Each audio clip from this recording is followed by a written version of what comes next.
welcome to yet another episode of Emanzi Business Marketing Agency. I hope you're well, keeping yourself safe, wearing masks, keeping your social distance, and washing your hands at every opportunity you can. And also sanitizing, we still need you safe. Thank you to our official sponsors, Serena Hotels, with beautiful hotels, beautiful views, top of the notch services. Today I'm excited to introduce to you our topic, turning your passion into business. We've always heard you don't mix business with pleasure. But on the other hand, to the contrary, someone is going to tell us how you can make money out of your pleasure or out of your passion. James is here to tell us, as an entrepreneur, the principles, the rules, and the techniques he has applied to keep his business successful. James, welcome to my platform today. It's a pleasure to be here. We're so happy to have you around. We want you to engage us about yourself. Where did you start from? Well, and what inspired you to either start? Well, maybe my life story is an interesting place to start, which you know, but maybe not everyone here knows. So I'm born and raised in Kabale. It's a very small town in the southwest of Uganda. If you have not visited it, you must visit Kabale. It's an amazing, beautiful place. Interesting weather. It's very cold most of the time and very foggy also. But it's beautiful in a whole. The BAKIGA are very interesting people. If you visit, you will for sure never forget interacting with BAKIGA. Me and Sandra both happen to be BAKIGA. Yes. And proud BAKIGA. We're proud, and some people perceive us to be stubborn, but it's only a perception. Anyway, so I grew up in Kabale, and it was a very humble place with simple life, simple expectations, and contrary to how many people from Kabale are very humble in terms of their ambition, we tend to get a lot of people who shoot through a lot to the top, whether it's government, whether it's education. Business. In business, actually, we have strong businessmen as well. So I grew up in an environment where family is very central to everyone. Religion is strong in Kabale. Culture is very strong, but more so, education is also quite strong. So to just really wrap it up in terms of the early and founding years, it was basically just living in a community where it takes a village to raise a child. No one's parents are their parents. Everyone's parents is everyone's parents. That type of situation. It's collective effort. And then after Kabale, I went to St. Mary's College, Kisui for O-level, and then I went to Makerere College for A-level, and then I went to Makerere University for my undergrad. And as they say, from there onwards, life starts to happen. And that's basically the beginning of the story. And of course, there was a lot of events and incidents in my life that have kind of shaped me into this direction of business. So that's really the backdrop of my life, right? In terms of business, which I think is what we want to chat about today. In the early years, I first worked in a bank. I worked in the FCU bank as my first job as an IT. I'm a qualified network engineer, so I started my BSc in computer science. So I first worked to the bank as an IT person. Then I left the bank. I worked with a small consultancy called Cisco in IT still. And then I moved to African Line as a network engineer. African Line is an internet service provider. And those days, internet was really in early days. It was difficult to predict that the future would be dictated or run by the internet. But yes, so I worked there. I worked in African Line in Uganda. I moved to African Line in Ghana. And started getting the exposure. Now, if you understand the IT industry, is that it changes on a daily basis.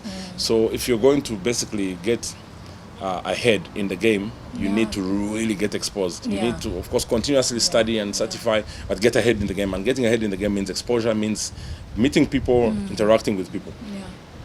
So after African Line, Ghana, I came back, and then I went into MTN Uganda. Again, still in IT. but networking with people, interacting with people, because I also have a very active social life. So it was a nice blend of back office and also being in front of different interactions. Worked in MTN Uganda for a while. Moved to MTN South Africa group as a consultant, and then me and a couple of friends started a company called ROKE TELKOM. This was in at the end of the regulation 2006, end of the deregulation. For those who don't know what the deregulation was, it was MTN and UTL were allowed to operate with no competition for a bunch of years, and then after some time UCC opened this up, and we were the second company to come in as a private provider for internet at the time. So we started this company called ROKE TELKOM, which was a very it's a long shot, so to speak. We didn't have significant funding. We are a fully local company. All the partners are local. We built it from zero, literally. Wow. And now it's pretty much the biggest internet service provider in the country, outside of the telecoms. Reliable. And our one's reliable, and we have free nights and weekends. Anyway, so after spending about 10 years building ROKE, our ambition grew bigger. My ambition also grew bigger. And I'm currently now running a project to build the first data center in the country, the first private data center in the country, and that is tier 3 standard. This is basically like global standards that can literally attract the big internet players into Uganda for the first time. It's the first of its kind. Even in Africa, we have not more than maybe 5 facilities at that level. We're able to now go and have conversations with people like Facebook and Google and Amazon and attract them to actually extend their presence into Uganda, consequently bringing Uganda into the internet backbone, so to speak. So you don't have to now traverse many countries to get the internet. It's actually locally available, right? Yeah. So that's a project I'm working on right now. We are going live in September. We've been building this for about 2 years. Wow. It's an amazing project for the economy. It's amazing for us. It's I feel proud to be part of this. Yeah.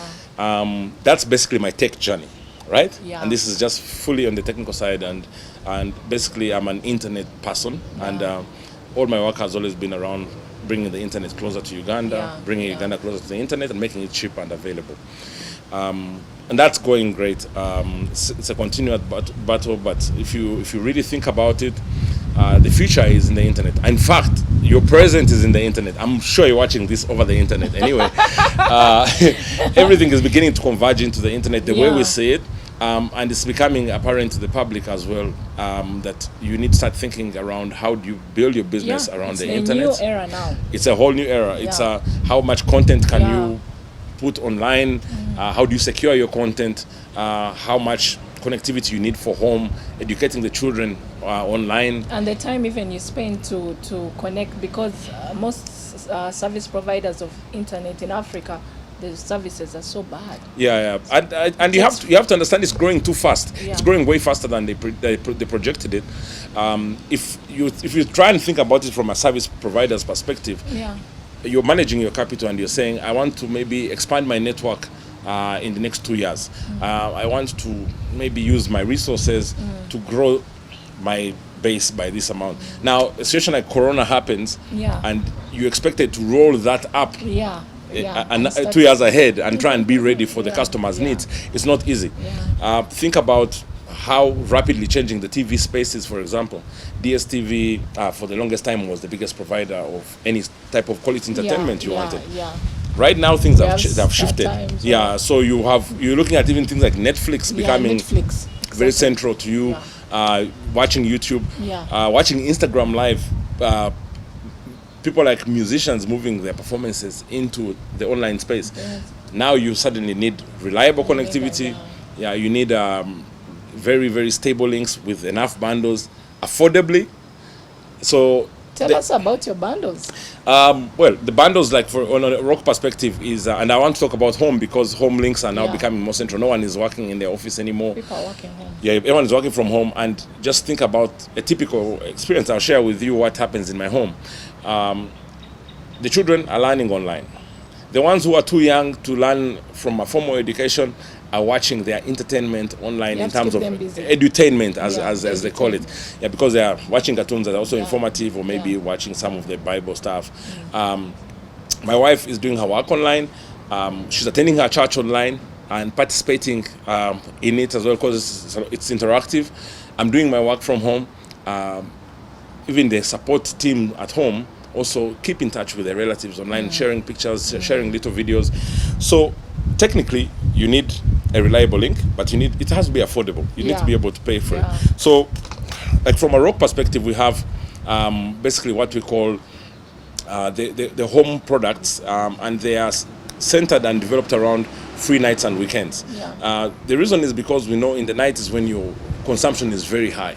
So you have people watching movies, people catching up on social media, and also on the weekends you're pretty much at home just chilling. So you need to be able to utilize these links. So we call them the ROKE Plus links. So there's ROKE Classic Plus, which is like 100K, and then you have like 40 GB available for you. And it's unlimited in terms of if you don't hit the fair use policy, then you can roll over what to the next month. What can 40 GB do, like in a wrap? If you have a home of, say, 5 users, 40 GB should be able to meet your monthly requirement. Okay. Yeah, this is basically basic. Yeah, you're using everything that you're using. But of course, you have to remember there are some things which are very bandwidth heavy. Things like gaming, things like movies, obviously. Yeah, those are very bandwidth hungry. So some of them will sort of affect you, and you're not able to use the 40 GB. In that case, you also go to the ROKE Unlimited Plus, right? Which is now 80 GB, right? Which is twice the same, twice the other one at twice the price, right? And that kind of caters for bigger. Then we also have like ROKE Mega Plus, which is basically a huge. It's like 150 GB now. So basically, you're able to now do a lot more. Maybe it's now a work from home environment, but at the same time, it's entertainment at home and everything else that you want to do. Yeah. So that's basically what's happening on the ROKE side. From a RAXIO perspective, what we are building, and this I find really exciting. It's not easy to explain, and it's not easy to understand. Yeah, I think. But I will attempt. So think about a case of an enterprise that has an IT room somewhere. What happens if that IT room goes off for whatever the reason? Is power off? Have you lost your connectivity? Let's say the fiber cables that connected. Is there an overheating situation in there? Is there maybe humidity or anything that can affect the performance of your equipment? Yes. So what we are building is an environment that is actually built purposely to be a home for computing equipment, right? Yeah. So we want to be able to host your equipment, not our equipment, your equipment, in the right temperature, the right moisture levels, the right humidity levels, with fire suppression equipment, with CCTV cameras monitoring everything, biometric systems to monitor your access, so that security is paramount in the place. We're monitoring the place 24/7. We have maybe 5 generators supporting the place. We have 2 power lines coming in to make sure that nothing goes down, of course, and all the things in between like UPSs and transformers and things like that. The idea here is disaster recovery is important for enterprises. Business continuity is really important. You must be reliable to the customer. The customer only wants to buy from someone who's highly available in terms of service provision. And because the facility is that kind of design and that kind of build, it means that international players who participate in making our global village work suddenly have a place to go. Think about banks who now they're encouraging payment with, let's say, Visa, right? Visa. Where does this Visa transaction actually happen? It's sitting somewhere on the internet, maybe London, in maybe Hong Kong, maybe New York. Sometimes I asked, they told me Egypt, somewhere in Egypt for some banks. Yeah, so depending on the nature of the bank and how they're set up. But if I'm able to provide an environment where Visa and MasterCard and UnionPay can now deploy locally, they can deploy locally, then when you're swiping, your transaction is actually being cleared locally. It's not going anywhere out of the country. When you're watching your YouTube videos, they should be actually on a local server, not international. And also for regulation. When you think about regulation, all the countries now in the world are moving into what they call data sovereignty. This is a model that started out in Singapore. We call it the Singapore model. Basically, all the data should stay in country, so that if the authorities or the regulators want to keep the industry under proper regulation, and there's no infringement of data protection and privacy of the consumers like yourselves, the data should be sitting in country. And there's a need for an allocation that the banks, the insurance companies, the airlines, name it, anywhere in your industry that you are able to actually keep this data. TV stations, radio stations. So that's basically like what we're doing. storage. Yeah, it's backup storage. It's a backup location, but we're providing only the environment. Then you bring your own kit and you manage your own kit, so that your security is addressed in terms of logical security, that no one can hack into your stuff and stuff like that. So that's the RAXIO story, and that's what's happening in RAXIO. Okay. But let's not be so boring. Let's talk about let's talk about the entertainment stuff. The stuff that the stuff people think is fun and lovely and exciting. Turning your passion into business. Exactly. Yeah. That's actually a really dope topic. I think the way it's positioned. So. Maybe we can start with your passion. As you talked about socializing. Yeah, well, exactly. So, I mean, I'm a man of many passions, but if I was to talk about socializing, which is really the story of House of DJs. This is my company is called House of DJs, but let's just talk about it from a passion angle. So yes, I hang out quite a lot, and I like having conversations. I like meeting new people. I like traveling, locally and internationally. But I also like to seize opportunities, because it is through exposure and it's through interaction that you see the opportunities that can be presented to you. So a friend of mine, he's called Tendo, he's hanging around here somewhere.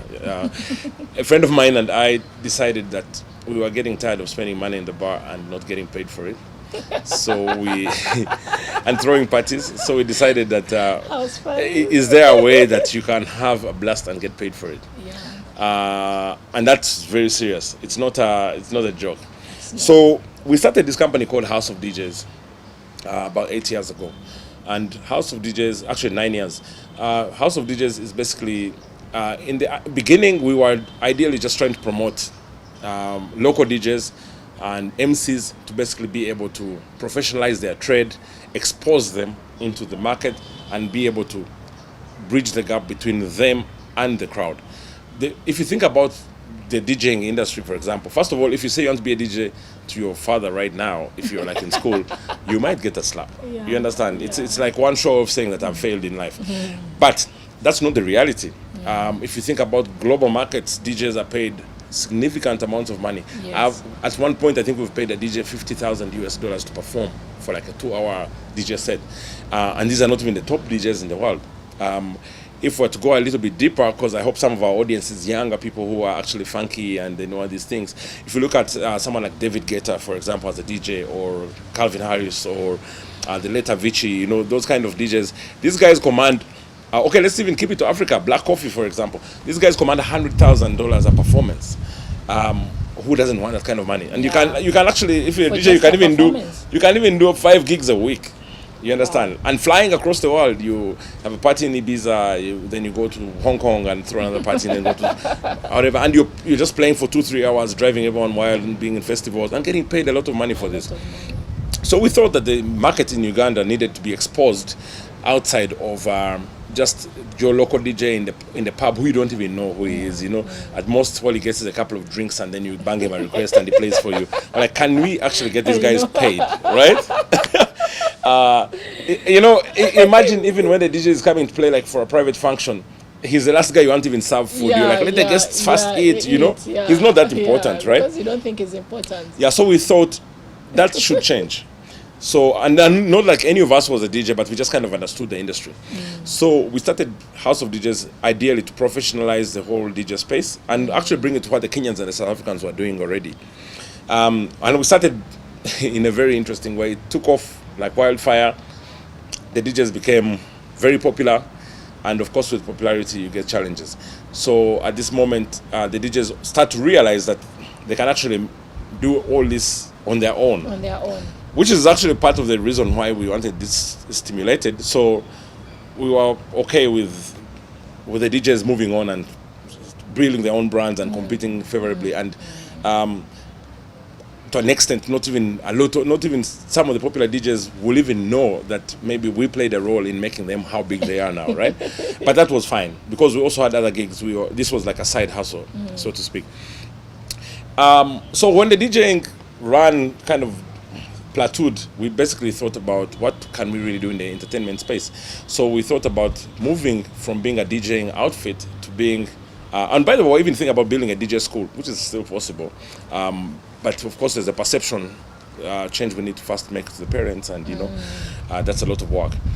Anyway, so we thought about pivoting into building concepts and doing events that were niche, right? And when we thought about niche, we were thinking about how can I do an event that is difficult to replicate, right? An event that is inclusive, that is family inclusive, that is relaxed. Because when you think about a music event, you think about a crowd of 20,000 people stepping on you, phones being stolen, all those different things. We don't even know each other. Yes, and now with Corona, it's not even a thought. Yeah, but so we thought about how do we build something really nice and fun and relaxed. So as we're looking at alternatives and options to do, we ran into a couple of friends in Nairobi who are doing something that was really, really funky, called Blankets and Wine.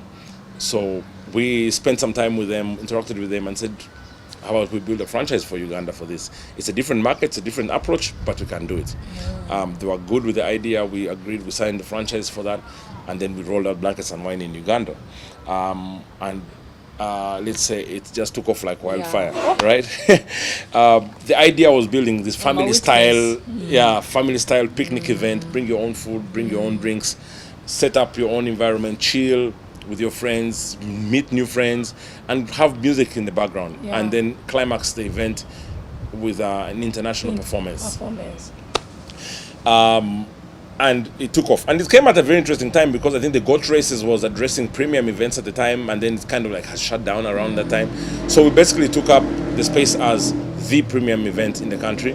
And I mean, we've never stopped. We've done, I think, 24 of them. We're about to do the 25th, and we're trying to go online with the next Blankets and Wine, which is a whole other task. Like, how do we actually deliver this?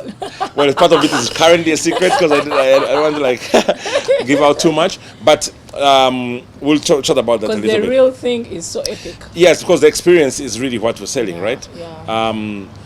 So we went into that, and then because of the success of Blankets and Wine, we started building other smaller little concepts, little niche concepts, and also supporting brands in terms of activation. So what we now are as House of DJs is that we are actually an activation platform. So if you have a new beverage in country that you want to market, we can build for you the concept. We can support you on the digital side, and we can actually help roll out and activate this. We've rolled out a bunch of products. Smirnoff was one of them. Heineken was one of them. We pushed it very strongly. Budweiser was also one of them. We pushed out their entire World Cup campaign. We worked very closely with Tusker Malt, Castle Light. Castle Light in specific is interesting because it bridges into another thing we do, right? So, like I said, I travel quite a lot, and I spent a lot of time in South Africa, and I kind of got in love with their culture. And house music is very central to South Africa. So part of what we pushed out as Blankets and to make it niche and make it unique was to basically start spreading the movement of house music, and also try and encourage local artists to jump onto this genre that is already popular and just try and customize it for local consumption. Not that successful yet on getting the artists to do it, but it will happen because it's inevitable that that house is a movement that this is going to be hard to stop. Anyway, part of what South Africans do is they have this braai culture. Braai is basically barbecue. So on the weekends, they go to homes, they go to friends' places, they go to little places called NYAMA. It means nyama choma, basically. And they basically sit and just like roast meat and chill, chat, have drinks, and interact. So we basically built a platform called NYAMA, which is built on the South African culture. And the music is house music.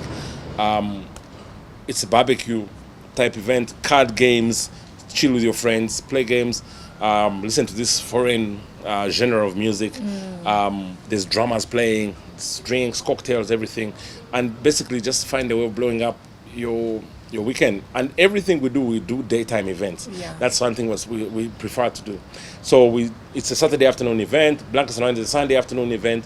We try and avoid the nightlife. The nightlife is very congested and it's also very risky. Yeah, and it's risky. Yeah, so we try and build in the afternoon. Now, of course, in the process of doing SHISHA NYAMA, we also realize that you can actually shift from just being an activation platform for, say, Castlelight and selling meat and guys just chill, that you can actually build a restaurant, for example, right? So we built an outlet where people can actually go and sit down and eat. Meat of all types. Exactly. But basically preserving the same thing, right? Yeah. Now we realize that it can even get more interesting. You can build a butchery, right? You have a butchery as well? Well, we're building one right now. Okay. Yeah, it will be ready next week. We're building a butchery, and the idea is to retain the brand of SHISHA NYAMA, and you can come and buy your finely cut meat, whether it's marinated, whether it's not marinated. You can go home and do your own thing. For you to go home and do your own thing. Yeah. Now, when you really think about that, is that so we've addressed the market around the experientials in terms of activations. Yeah. We've addressed the outlet. We've addressed the butchery. Yeah. That therefore means what we need is the animals. The animals. Oh. Are you thinking what I'm thinking? Yes, I'm thinking. Farming, right? Farming. So we're going into the farming direction as well. Wow. To basically supply ourselves and close the loop, right? So you see how these things start to hinge out. So think about Blankets and Wine. Blankets and Wine needs food and drinks. We are providing the food and drinks through SHISHA NYAMA, which is a complete loop. Yeah. Or it will be a complete loop. Yeah. So those two now start working together, right? Wow. So basically what we are working towards and what we feel like is what makes the business a dream is to basically close loops around everything, right? So that everything that you're doing as a business unit has a supporting element, and you can build your own market. Yes. So that you basically keep moving around like that. Yeah. So that's ongoing, and SHISHA NYAMA and House of DJs work very closely together, and in some sense it's pretty much the same entity. It's just different brand names, but that are And basically the consumers are the same anyway. Exactly. So yeah, that's what's happening in entertainment. Maybe just to give you a bit of a heads up on, and this is the first place you're going to hear this. We're doing a virtual Blankets and Wine, probably at the end of July, so it's really soon, and we are going to attempt to do the undone kind of thing. We are building. I can't even imagine how you want to do it. We are building a Blankets at Home experience. We want to basically talk to the public and show them how you can set up your own little blankets, your own little setting at home with your family, with your friends. We will share how to turn up, how to basically build your environment. So first and foremost is you're able to have your own little setup, right? And this is going to happen across multiple homes. So different people will also have their own setups. And not just in Uganda. Now we can talk to anyone because we're online. We can talk to Rwanda, we can talk to Kenya, we can talk to Europe. Ugandans all over anyway. Even Kenyans, because remember Kenyans already understand the yeah. concept. Forget the fashion part of things. So we want you to dress your Sunday best on Sunday, On Sunday. to turn up at home, right? So, but we want you to share your pictures, share your videos, show us how well you're setting up. I must try it out. Yeah, exactly. And then also we'll basically guide you on how food and drinks element come into play. That only leaves the music side, right? So we're going to actually work with our international artists, and they're going to basically perform for you live from their home country. From their home country. Yes. Onto our platforms, our social media platforms, and you can watch it on your TV at home and with your friends and chill and have your own little party, right? There goes Blankets and Wine. And then we're also going to fuse in the local acts. So basically we're going to have the local acts performing. When they finish, the international acts come in, the DJs come in, everything fuses, and you can interact online with the artists directly, with your other friends as well, share pictures, share images, and basically what we think is the future after that is to build a hybrid where we can basically give you the online and the physical event when lockdown is over. So exciting times ahead. James, I must say. Your brain doesn't stop. No, and it shouldn't. You only have a few years in this world to make a difference, and it's important. And talking about making a difference, I guess the third element, which obviously is now central to me and you, is Bakiga Nation. Bakiga Nation. Right? Yeah. So Bakiga Nation is an initiative that a friend of mine called Owen Bigombe, Mr. Bakiga Nation, came to me and said he had an idea. It was a bit different from what it is now, but he had an idea about doing something that Bakiga could do together and interact and basically just kind of catch up, right? So together we founded this company called Bakiga Nation. It is an NGO. It's an impact organization. Now, I'll use this platform because obviously Sandra is a Muchiga as well, Bakiga Nation together, so that you can understand what we really do, yeah, and what we intend to do, right? So Bakiga Nation itself is an impact organization. Our dream is to basically build a bridge between those who have and those who do not have, yeah, with the Bakiga, right? However, we understand we're part of a country that has multiple tribes. I think we have about 50-something tribes in Uganda, or ethnic groups. We've also started talking and working with other groups and also have an interest in some of their movements. So Empakoyanga is one of them, the Banyoro Batoro, which is basically exactly the same structure. Our friend Georgia Moti runs that. We're talking to some guys from Teso. We're talking to some guys from Kisoro, who are Bakiga Nation, but also they have their own things called Bafumbira World. They've done a couple of events. We're talking to some guys from Lira, from West Nile as well, Kokoko, to see that they can kind of build similar models and basically sort of make a one nation type situation, right? Yeah. Now, so we have three angles that we look at Bakiga Nation. The most popular is Rukunde Gumeho, which is a festival. And the festival is centered around food, which is our traditional food, traditional drinks, the enturi that you hear about, traditional music, and also a blend of modern music, but from our artists in Kawale or in Kampala who hail from there, so that we're able to basically showcase those different facets that build our culture, right? And you know, you can talk to people through music, you can talk to people through food, surprisingly. Yeah. And if you drink enough, you'll be able to talk a lot. So, so also we make this happen. So Rukunde Gumeo happens twice a year. What's Rukunde Gumeo? Rukunde Gumeo in translation is love must prevail or love must stay, yeah, right? And it is one way to say, let's come together. Yes, and most people don't know that. But yes, so we're very loving people and we love each other, and we use this Rukunde Gumeho festival to basically bring Bakiga back from all tribes, all tribes of the world. I can say before this Rukunde Gumeho stuff started, I spent so much time making new friends and traveling and moving around. I was losing touch with so many of the friends that I hadn't seen from back home, who are even in Kampala here, and they have just scattered, even family members. So when you come to Rukunde Gumeho, first of all, it's full of everyone that is not even a Muchiga, so it's just inclusive. Yeah, like it's such a good vibe that everyone wants to be part of it. But also the Bakiga come in large numbers. Now seeing all these guys I hadn't seen in a while, and honestly, and we are also very loud. So like the noise prevails, like you just like it's such too much euphoria. It was such a good feeling. Yeah, there's a lot of energy. Yeah, there's a lot of energy and people dancing. Yeah, it's and they're also doing like our traditional rhymes and doing our traditional parables and questions. Kwevuga, it's like ask you and then you answer and stuff like that. Okusakuza, this is riddles. And then also have like a cultural village to educate the children, for them to come and see, because they don't get a chance to spend as much time in the village, or some have not even grown up there. So we build a cultural village where people can actually come and see with what the culture means, like what are the things in the traditional Bakiga home. So I like taking my children there, and it turns out into a really nice party after that. So it's nice. So what we usually do then is the proceeds from that event, we put them into our Bakiga Nation CSR. So our CSR activity is usually supposed to be identifying causes, getting them to people who can change those causes, or organizations who can make those changes. But often we find ourselves getting caught into actually trying to support and fix these things. We've met a few interesting people in this journey.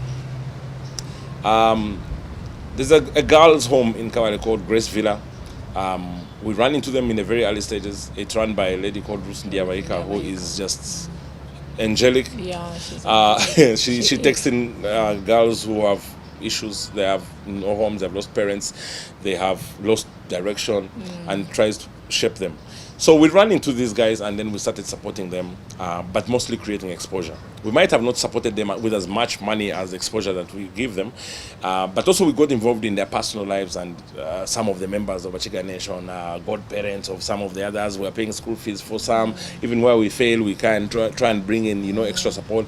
Recently, our big campaign was around fundraising for their new home. For their home. Yeah, and I don't know when this will air, but they have a new home. Oh, yeah, this is it's huge for us. I'm hoping to see Ruth at some point today.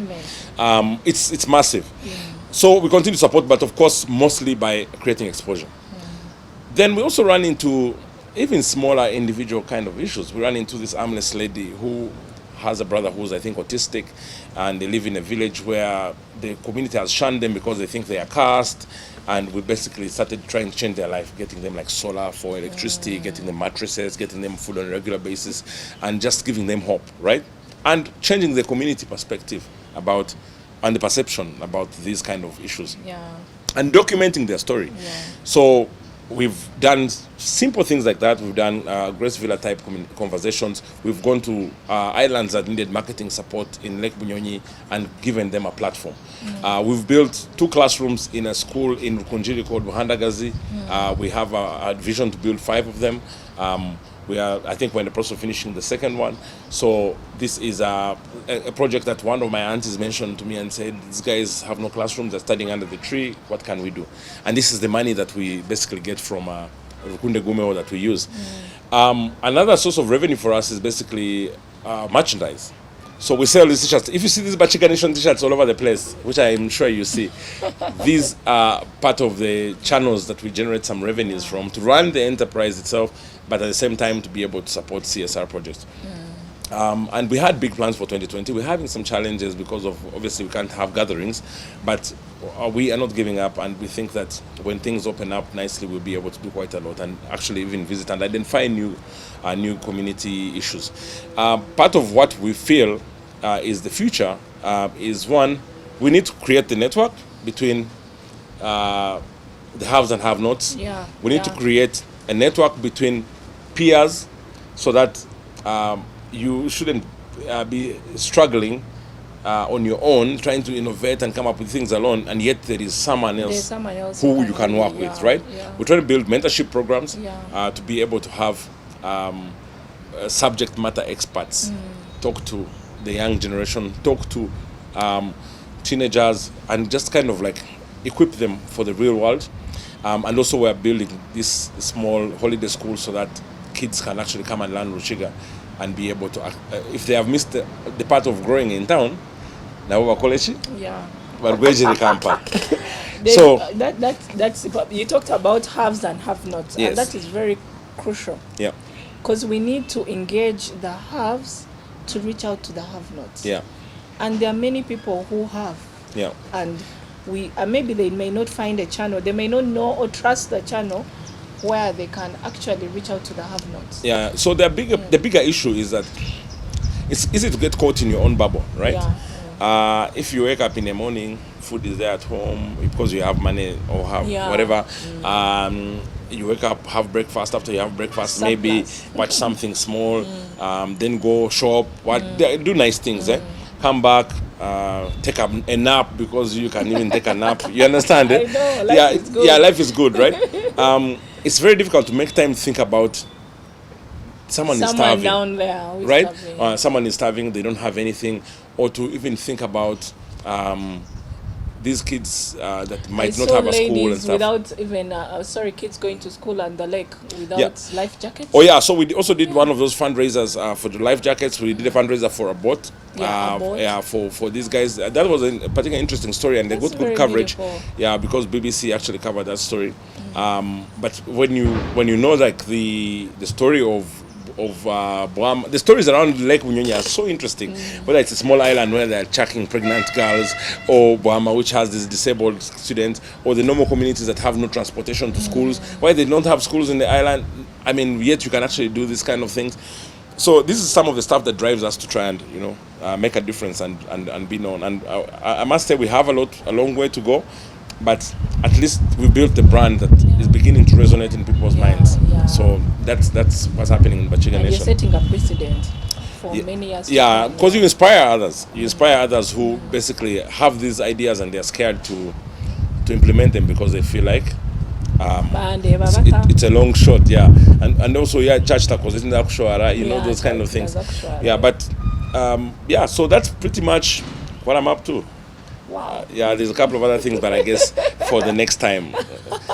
Yeah, because obviously also like House of DJs were pushing tourism, and we were in charge of the Tulambule campaign last year with UTB. Yeah. This year we are working with Talent Africa as the official agency to promote the Pearl of Africa new campaign. This is times when tourism is at its lowest, so it's a great time to actually make an impact.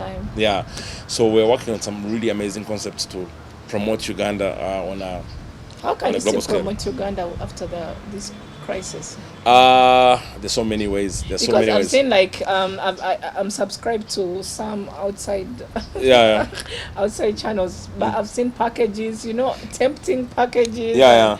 So the interesting thing is this. Tempting, yeah. First and foremost is that we kind of forgot that charity begins at home. Yes. We need to promote Uganda to Ugandans first and foremost, right? Yeah.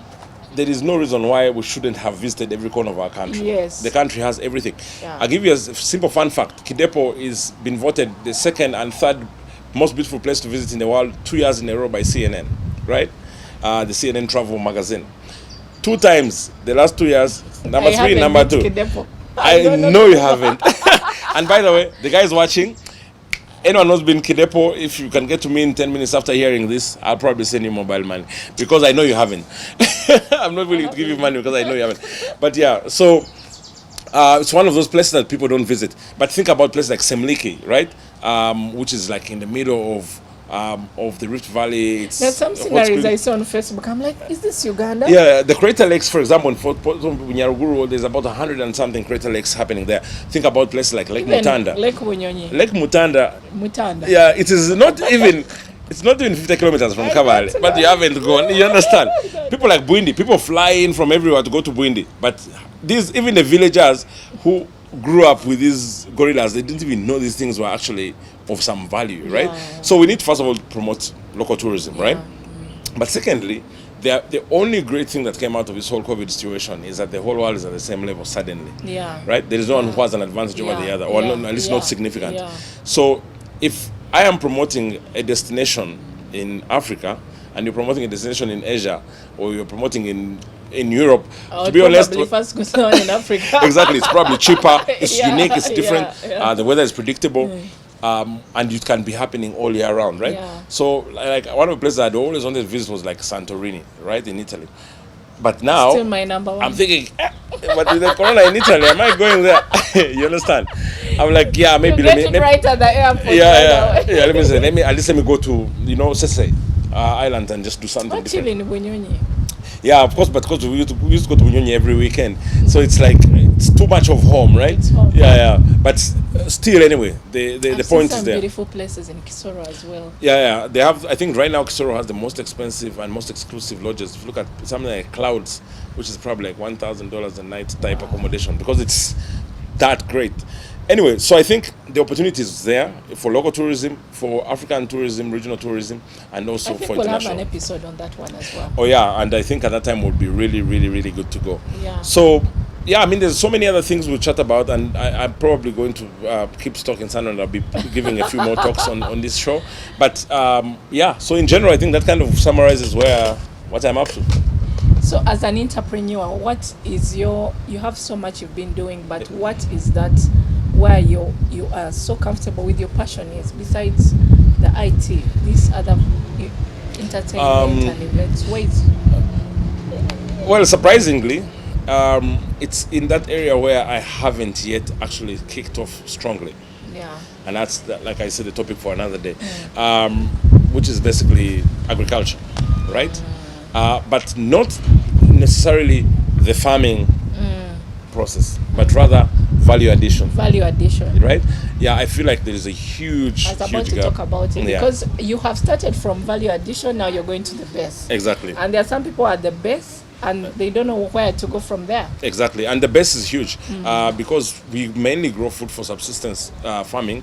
We're not exporting nearly as much. A lot of our food is going to waste. I feel like there's a huge opportunity to always participate in anything that involves Uganda putting still food on the has an table. opportunity. We're the food basket of the region, Yeah. and we can be the food basket of much bigger than East Africa, even mostly Africa. So my biggest passion right now is thinking about value addition. Yeah. Right. But if you talk about in the things that I'm doing right now, it's difficult to choose one over the other. The reason is because I love entertainment, and it's a place I feel comfortable in. But entertainment evolves, and entertainment is better when you're younger, right? So the older I grow, the more I think about reducing my time in entertainment, because again, I need to spend more time with my family. So the value addition is where you'll be spending your time. Exactly, because it's also one way to cultivate a culture in my children that is always going to be permanent, right? But yes, so I really like to have a good time, and I want to basically participate in the entertainment space. The only issue is that I am reaching my sell-by date in entertainment. You're not So growing any younger. not growing any younger. So that's that. But also maybe, which is a very close rival, is obviously tech. Tech. And the reason is because I see your legacy in tech. yeah, exactly. And I feel like it's a place I can make a what do you call it, a permanent mark in the country. And I feel like it's something, the computer revolution is here, and it is impossible to avoid it. So how do we harness this so-called fourth industrial revolution and make Uganda one of those countries that actually jumped on the right bus and actually made it to the finish line? So that, for me, I feel like is part of, so my passion to change the world comes in from the tech side. My passion to have a good time and get paid for it comes in from the entertainment. My passion to actually build a sustainable model that can look after me and look after my family and look after and build a generation comes into value addition for food. Well, you talked about, when you're talking about your tech history, it hasn't come easy. No. You've talked about 10 years. No, 20 years. 22 years, actually. 22 years. So there's a period where it has taken you 10 years to build this concept of RAXIO. Yeah. So, I mean, 10 RAXIO. years. RAXIO. 10 years are quite many. Yeah. Many people, I'm sure, would give up on 2, 3. What kept you moving? Well, a couple of things. One is I wasn't bored. Like, it wasn't like I was only thinking about this. I was doing other things, right? Yeah. And in the process of doing other things, time flies, right? You don't get bogged down. You don't get down and feel like, oh, I'm such a loser. So failing is not an option. No, it's not. All you need is time. And I can tell you, in everything I do, and this is the mentality I have, and I've seen it work, is there is no way you can fail at anything. All you need is time. Time and timing. Yeah, and timing. Yes, so there's a difference. You need, give it the right amount of time, but you need to implement at the right time, right? So I feel like, and also for RAXIO in particular, is that because I was working on the internet side of things, and traveling the world and seeing what investments the rest of the world was doing, it was inevitable that the data center was always going to be critical, right? And Uganda doesn't need one; it needs like 3 big ones. It's like you predicted this time. Yeah, it had to happen because it's happening everywhere else in the world, and you can see if you keep thinking about it and you're seeing how much time you spend on your phone now than you used to spend, how the phones are evolving from capabilities to people carrying computers, literally, right? And being on phone, it's no longer chatting. No. It's now it's business. It's everything. Like it's so central to our lives. And the question is, where is all that data going? Like where is it being stored? How many servers can you distribute across the country? You really need a central place where it must be. I also met a guy who was building a data center, and I laughed at his idea, and then I heard he got paid $100 million later, and he doesn't pick my calls anymore. So I realized that no, actually in this case it was for me one of those feelings that made me feel like I was 10 years late. You understand? Because if I had probably listened to him 10 years ago, I would be $100 million rich also. I would be on CNN now. Actually, you need to encourage people. There are some people come up with concepts, but because they just don't pick, including me, they don't pick just maybe 1 year, 2 years.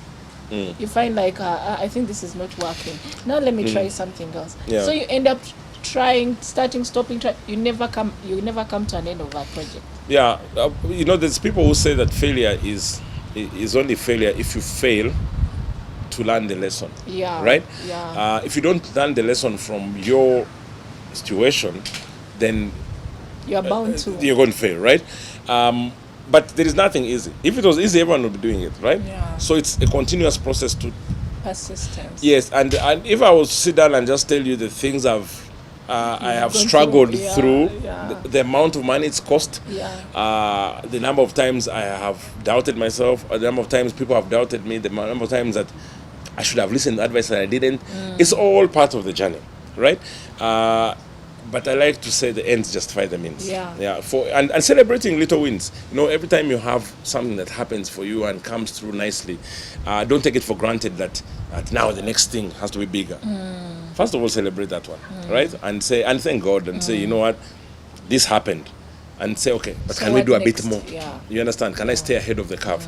So that for me is my motto. And even when things go wrong, I'm like, you know what? How can we fix it? How can we fix it? Oh, that's a perfect perception. I think that now it says why you are where you are now. Yeah. I hope Because most people just give up. Yeah. BYARU.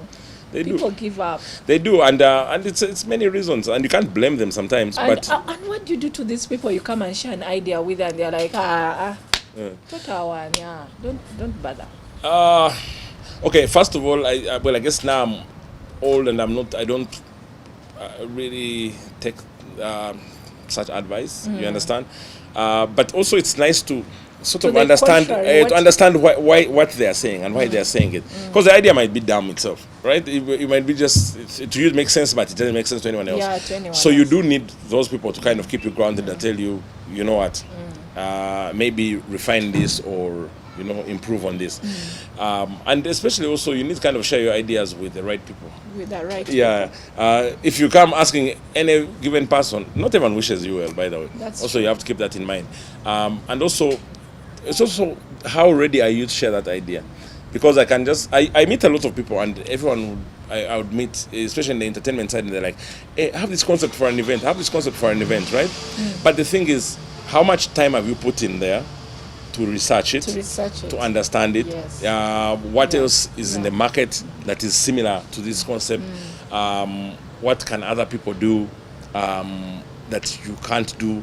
Like just taking time to prepare, not just a case of Not saying. just waking up and like. They say gundi yako ze chivule chikwata. Eh, Nange also let me nani just do. kakulecha. You understand? Like most of the young guys like to do events, like they want to do concerts. Everyone thinks concerts are a walk in the park, right? I'll tell you something very, very simple. If you want to lose all your money, that is the best place to lose it. Maybe apart from the casino. The casino is the other place, or sports betting. But concerts are one of the places you can lose your money very, very easy. And you lose a lot of it. The reason is that, first of all, there are too many moving parts. There are too many variables. The artist cost, the flights, the accommodation, the venue cost, weather, perception, what else is happening that day. There are too many things. Yeah, like what's your publicity campaign, who's your target market, how relevant is the artist at a given time. There are so many different things. So stressful. Now, most people just say, Wizkid has new songs. Let me bring Wizkid. Let me bring him in. I can guarantee you. I've been at that end of the curve also, where you just lose a lot of money and you're like, and you go home and you're like, okay, and people, of course, because them they have seen 1,000 people, 2,000 people there. Like, hey man, watch Kubiye. Now when you're balancing your books. 100 million there that you owe someone else and you're hiding from them, not picking phone calls. Artists are looking for you. Red Pepper is writing about you. You lose street cred. You lose confidence. You probably lose your wife. I've also seen those cases. And all this is because you had Balaam had a successful event. Yeah. Probably he's also sitting down and he's going through the same emotions. You understand it? But because you don't Yeah, know. because you don't know the details. So and that kills off a lot of young entrepreneurs because they are feeling that maybe people lied to me, they didn't give me the right advice, or banzibe. You know, that's the main thing. Everyone organizes events always thinks they have stolen their money when they get. They haven't, but you just didn't think it through properly, right? And just extrapolate this into other businesses, right? You feel like I need to do a startup. Let's address the case of what the young ladies do a lot these days. Everyone has a shop, or they're selling Boutique. something, some kind of boutique. It's in the car, it's in the physical place, it's shared space, it's online. Travel to Dubai, buy stuff, come sell it. It makes sense, right? It's like so straightforward. Like you can't think of, and you know how the math always works. Hey, if I buy a dress in Thailand, it's like $5. You know, I can sell a dress here for $30. Guys, let me go. And you hit Dubai shops, you'll always find a lot of Ugandan young ladies stocking up on from jewelry to perfume to whatever it is. Go to Thailand, same thing. Go to China, same thing. They come back here, they're either selling online, they have like these online shops, or they're selling in cars, or they're selling in little boutiques or whatever. I can tell you the ones who get it right are very, very few. I've tried it out, trust me. They're very When few. you look at the airline expense, where you're sleeping, the food you're eating. More importantly is the time. And the The time. time to offload all that stuff. Yeah. What else could you have been doing during that time? And what happens is that you get caught into what they call like some kind of circle, like some kind of vicious cycle, right? You now haven't finished this stock because time is busting. You have to go back and restock. Of course, you don't have the capital yet, Yes. so you probably borrow some money Yeah. to go and get more stock. Then you come, the cycle gets bigger and bigger, because also the money you're getting now is one you're blasting to stay relevant and showcase your things, and also to show people that you're not struggling. By the third cycle, there will be a sponsor, whether you want it or not, because now you don't have money. Yeah.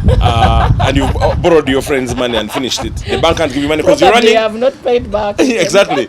And the bank can't give you money because you're an informal structure, right? You're running, you have no books, you have nothing. So some Mugaga will enter that picture, sponsor that ticket. You can imagine from that moment, all hell breaks loose, right? He has expectations, and then now when you pile the second Mugaga on next time, because now this one, he has already paid his dues. So, and you know the story And that you runs probably our won't young do it ladies again, here. yeah. So before you know it, is that you've moved from being a budding entrepreneur in this jewelry business to something else. Something else. Yeah, and this has been the story, and it affects culture because now you have to keep up with expectations, right? Yeah. You have to counter what people perceive of you. You have to stay on the social life and stay relevant because now, I mean, this is the life. You have to make time for this bagaga of yours. Yeah. You understand? And one wants governor today, tomorrow wants illusion, another one you're hiding from the two. Yeah. You know, and that's, just think of it. This is just an example, but think of how it plays into the boys' lives and how and people who are trying to innovate in different fields, and when they get frustrated, what do they do next? Yeah. And I mean, you start drinking or you start getting into these drug habits, Yeah, drugs. and you know it's the same thing. But the foundation is the same. It's a case of, are we patient enough? Yeah. Do we know the timing to execute? Are we getting the right advice or get the Have right we researched? mentorship? Have we researched? Or is it just not our time yet? You know, sometimes because one guy in a group starts to do well, the whole group starts to run too quickly to be like that one guy, right? So you steal some money here and there, you know? They catch you once in a while. And it's unfortunate, but that is how it is. So anyway, that's the way I perceive it. So, Biaru, it's been an exciting one today. So, how do you wrap up? How do you wrap up this interview today? Well, so I mean, in line and in theme of turning passion into business, Yeah. I'll just drop a couple of pointers. One thing is, it's important that you do something that you really like to do, because you won't get bored and you won't give up on it with ease, right? Yeah. Finding a balance between something that you really like to do and something that can actually make a living for you is very important, right? Don't just think about, me, I really like cooking, so I'm going to be a chef. I love to bake. Let me bake. Exactly. Is there a structure? Is there a funding plan? Are you going to build a restaurant? Are you going to build a bakery? Are you going to do an online delivery? Like, what's the actual business plan around it? So, and you have to study your competitors as well. Exactly. Yeah. That's part of the whole business plan, like competitor intelligence, analyzing the platforms and stuff like that. So while you're thinking about doing something that you really like and you enjoy, it should also be able to make a living for you or change the community around you. These are the two reasons I do anything. Either I can make money or I can change someone's life, right? Those are the two big drivers. And making money, of course, means you're able to meet your key requirements and whatever, pay fees and pay rent and build a house or whatever it is. So yeah, that's the first thing. Do something that you really like to do, but make sure that at the same time, it can add value to you or someone else. That's one. Two, be patient and try and time your execution. It's not important to just wake up and say, Daddy, give me money, let me invest in this thing at the wrong time. It's important that you understand the timing and learn the lessons when you don't get it right. It's not the end of the world when you fail. It's actually not failing. It's just a small. It's a hump in the journey. It's like a hump or a pothole, whatever it is. Just pick your lessons from there, put them into practice into the next one. You will still have some challenges, but can you fix them going along? And pray. And pray. God at the center of it all. Yes. Wow. BYARU, thank you so much. I'm so happy to have hosted it today. Yeah. And I'm sure we've learned a lot from BYARU. We thank you for listening in, and we know when you need BYARU, please let me know. Commission. Eh? Commission. Yeah, it's good to be here. Tap into that one. But I know that BYARU is speaking from experience. It's just not telling you things from books and what, from experience. So it's important that you keep reflecting on his message, especially most of you are still trying to get there. And we know, and we'll meet him again. We still have other episodes coming up with BYARU, especially Tulambole. Yeah, that should be a lot of fun. Thank you, BYARU. All right. Have fun. Thank you very much. Not forgetting Serena Hotels, our sponsors. Like, share, subscribe to all our social media platforms. Emanzi Business Marketing Agency. God bless you and ciao.